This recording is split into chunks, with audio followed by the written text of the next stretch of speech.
Hey y'all.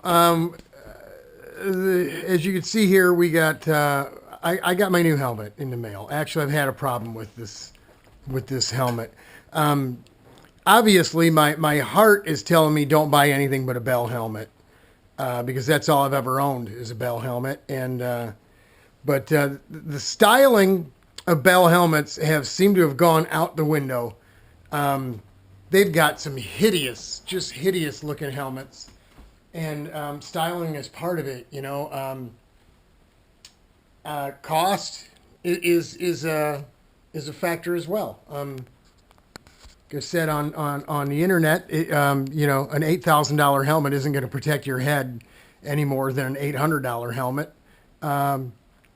Obviously, probably better than an $80 helmet, but when we get into the multiple hundreds of dollars, I think they're all about the same because they're all made approximately the same. Other than you get some carbon Kevlar compared to the composite shell. Really, it's just weight, strength. I mean, in my mind, it doesn't matter.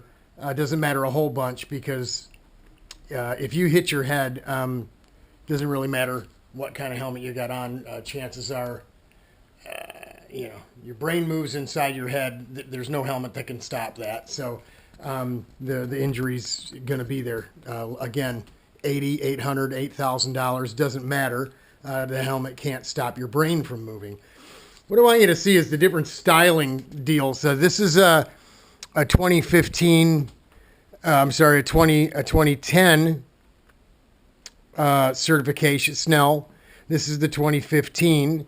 And this is a K98, which is probably re-upped a couple times. I know when CES that we were allowed to legally run the K98 up through like 2015, I think. I still run it because, again, like I said before, I don't think because the sun goes up and the sun goes down, your helmet expires. It's not like a can of fruit, okay? As long as you're maintaining it and you haven't bumped your head on anything, whatever.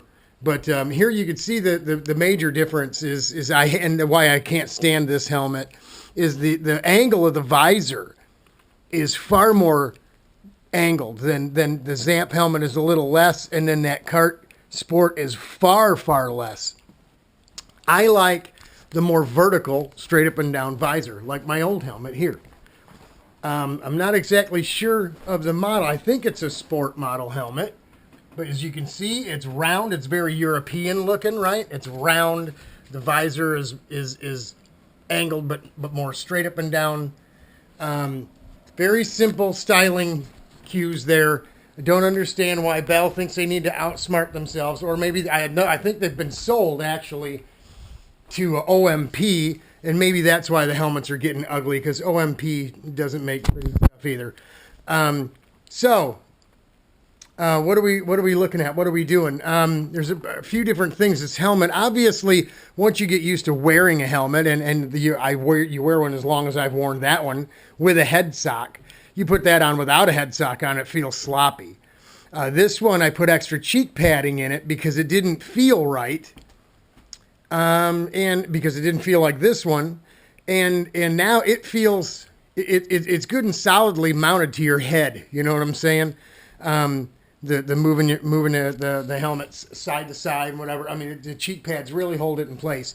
The problem is the length overall inside, right? Is you see this dimension here, very ovaled out. This bit is my face is here. I mean, it's way away from your face, and this dimension here is quite a bit deeper than all the rest. There's not a ton of movement there, but that's where your neck is, okay? You keep, inside the helmet. So the bead-all liner is a lot thicker there. You look at this one here. This one's relatively short. You roll it over without beating it up because I might send it back. And there's really no padding there at all. I mean, it's liner. There's a little covering, but no padding like there is here, right? So this is shorter. Look at the overall dimension is a lot smaller. And I'm really going to go to town here. And it looks a little longer because it's got this bill on it. It's really, the dimension is really to here, right to the inside of that pad. And what you're going to see is I've changed this up. I've told you guys maybe in another video that this was being the Kart Sport, and back then Kart Pro was basically the same thing. It's far shorter here. I cut the deflector off, and you can see it's kind of not exactly the same radius all the way around because of the way it was formed when it still had the deflector on it. You know, Bell's mold was botched up. That didn't come into play until I cut the darn thing off. But again, you take a look at the dimension front to rear. Again, this is a more round helmet like the old one. Now we're getting a little elongated. Now we're very elongated. And I don't like this elongated look. I don't like the feel. That's why I never really liked this helmet, and I never really liked wearing it. I don't know. It just, it sits further back. Your neck is further forward. There's more of it out back of the back of your head, which changed how I sat in the cart, how I, you know, I've moved that headrest all over the place. That's why we're into making this new perch type headrest that forces the helmet down. It sits there, and then we'll make something, a retainer type of thing to keep it from going right to left. But so why am I bringing you all this? Well, I love the styling of this Zamp helmet. I just love it. I got a sweet blue iridium visor for it that's really, really nice. Obviously, going with the Repsol colors, with the new suit and all that stuff, we've got a very dark blue that's just about black. If you use the styling cues from the motorcycle that I have, it's very, very dark. Actually, I think it's black base coat with blue pearl over top of it. We're not going to go that far, but we're going to use the dark midnight blue metallic. Midnight blue pearl, I think it's called, or midnight blue metallic. Same basic color as my truck out there. So that's the base of the helmet is if we keep this one, whatever one we're going to get, wherever we're going to go, is going to be blue with the orange and red. It's going to have the Repsol colors to it. So we're moving more away from the black and more into the blue. So just wanted to show you the differences in these things. Like I said, they look at how, you know, the shape of these deals here. They literally stole this stuff right from Bell. And they might, you know, it might be a Bell spinoff. I don't know who these guys are. The tag on the inside, that dreaded tag, said made in China, which does not sit well with me at all. That alone might be a reason why I send a darn thing back. I didn't know they were made in China. I don't like to support the communist Chinese government in any way, shape, or form. And if we buy things from over there, that's what we're doing. We're supporting their cause, which is uncalled for. So anyway, out of the politics, back into the helmets. That's where we're at. I'm going to try this helmet on, climb back in the go-kart out in the garage, and see how it sits on this headrest deal. Like I said, it's a large size like these two are, but it feels different. I'm making contact in the very front and in the very back of my head, and not feeling like the top of my head is all the way up to the top.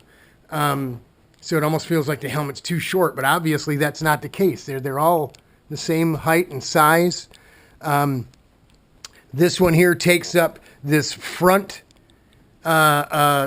shape far more than this one does, but it also takes the back shape of this one compared to the down sloping and really, really turning in shape of that Kart Sport helmet, or Kart Sport helmet instead of the Sport 2 or 3 or whatever the heck this is. So that's it. I mean, you really gotta take all this stuff into play, especially when you're working on the new headrest. You got to pick a helmet and stay with it.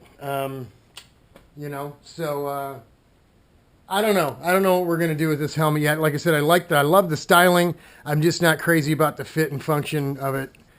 Maybe we'll keep it for a couple $100. I think we paid for $250. Maybe we just keep it as a backup. I don't know.